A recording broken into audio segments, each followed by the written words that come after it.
Honestly, I have never been so torn apart about the bike. Why? And was it a mistake to buy it? Let's talk. Hello everyone and welcome back to the channel. Almost exactly 1 year ago I bought a new motorcycle, the Husqvarna FE 501. I did an extensive research before this purchase. I have watched probably more than 100 videos of people using this as a dual sport, traveling around the world. You know the drill. And I decided to pull the trigger for this bike. But today it is gone. I sold it, and I want to tell you why. Why sell arguably the most capable, like lightweight, street legal dirt bike on the market? I will give you my brutal, honest truth about it. What happened and why this incredible bike just wasn't the right fit for my life. So let's start with me, the rider, because honestly, this is probably the biggest part of the story. I am almost 50 years old. I am not a professional racer. I am more like a weekend rider with full-time job and a family. That's one. Second, I live in Mazovia, here in Poland. This is the central part of the country. I live in the capital city. And let me tell you one thing. It is flat. It's really flat. To get to any kind of interesting, challenging off-road trails, I have to ride a significant distance. That would be at least 50, 80 kilometers on the asphalt first. So that's the surrounding. And thirdly, between work and family, my riding time is precious and very limited. I was essentially using the 501 only on the weekends. My typical ride was a dual sport kind of effort, long asphalt stretches to reach a couple of hours of proper off-road riding and then back home. So keep that context in mind. 49 busy, flat terrain and mostly weekend dual sport rides. Second thing, the bike brilliance, why I love this bike. Before I will go to the story about the breakup, let me tell you the story about the love affair. Because this bike is absolutely brilliant. Off-road, the FE 501 is the best motorcycle I have ever owned. Like, period. No doubt about it. The engine, at idle, yes, it sounds like a bucket of bolts flying around inside, but as soon as you give it some throttle, when you start working it, that thing unleashes its epic power. It's absolutely amazing. It has two ignition maps.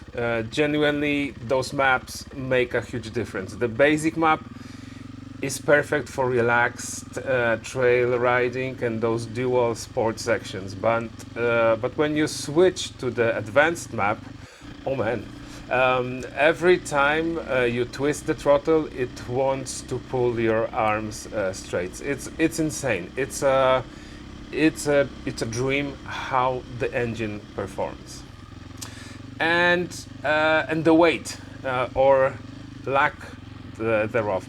It lets you do absolutely anything you can think of on the trail.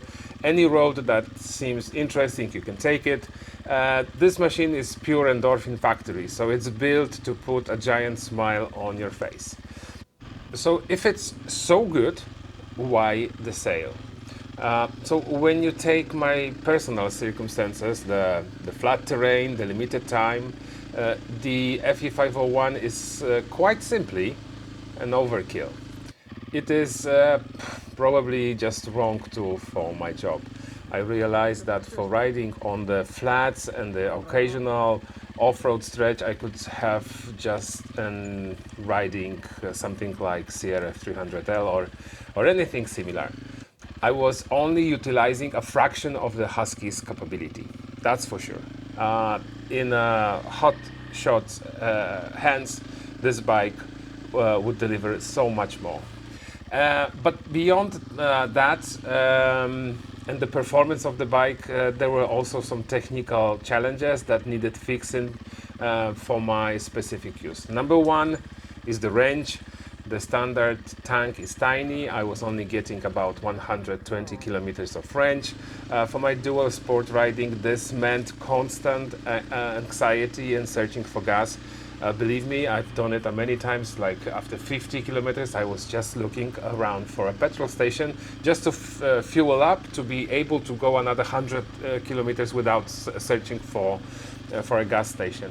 Obviously, I would have bought a bigger tank, which is quite an expensive modification, let's say. The number two, comfort. The seat on this Husky is built for standing, not for sitting through long sections. So it's simply too uncomfortable for dual sport travel. That is another mandatory upgrade. And thirdly, the noise. It is loud. Too loud for my taste, and honestly, for being a responsible rider on the public trails, that was something that I had a challenge with. And with these competition bikes, there aren't many sensible, affordable options to make it significantly quieter. So this is the ultimate deal breaker, and the thing that I completely underestimated, the maintenance. When I bought it, I thought, hey, I can change oil, I have tools, maintenance won't be a big challenge. I've done it 100 times on other bikes. And that's true, but on the 501 with my dual sport riding style, those stretches of reaching my trails, those 50-80 kilometers of asphalt, to get to my destination, the engine hours were added up incredibly fast. I was hitting like 20-hour service interval after just 2 or 3 solid weekend rides. So with my extremely busy life, packed with demanding work and family, doing maintenance wasn't something I could do when I feel like it.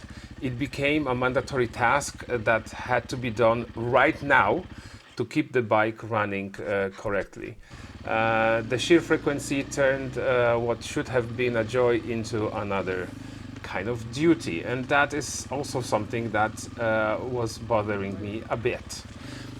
So to sum it up, my attempt to turn a competition enduro bike into a friendly dual sport machine for a working, nearly 50 years old guy living in Flat Mazovia, it just failed.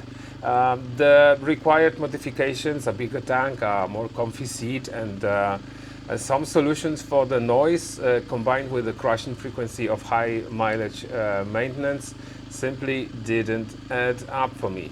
So the Husky is absolutely a spectacular bike. But for my life, my location, my circumstances, it was just not the proper machine. I needed something that required less attention and allowed me to spend my limited time riding, not wrenching. So that's the honest truth. Let me know in the comments if you had a similar experience with a high-strung dirt bike. What did you switch to, for example? So my bike is sold already. This is the final, like the second and probably a final video of my story with FE 501. I did like 2,500 kilometers, about 50 something hours on it, and yeah, the story ends. I love the bike, how it works, but it's just not not the right, not proper tool for me at this moment. So does it make sense? Was I able to explain the reasons behind the sale, why I was so turned about this bike? And I know I could have fixed some of the issues with the modifications for range and comfort for sure, but for others, like the noise or the frequent maintenance, that would be a bit more difficult for me. So yeah, I made the decision, and the bike is gone. Now, was it a mistake to buy it?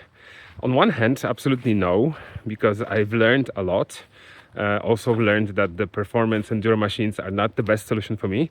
But on the other hand, I know that especially now with what KTM is going through, the resale price for those motorcycles is very low compared to the initial price that I paid for for the new motorcycle. So that was a financial, let's call it a tiny hit.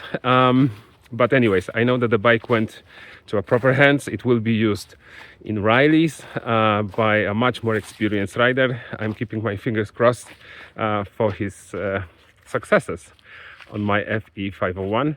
And that's it. All right. Thank you for watching. See you next time. Cheers.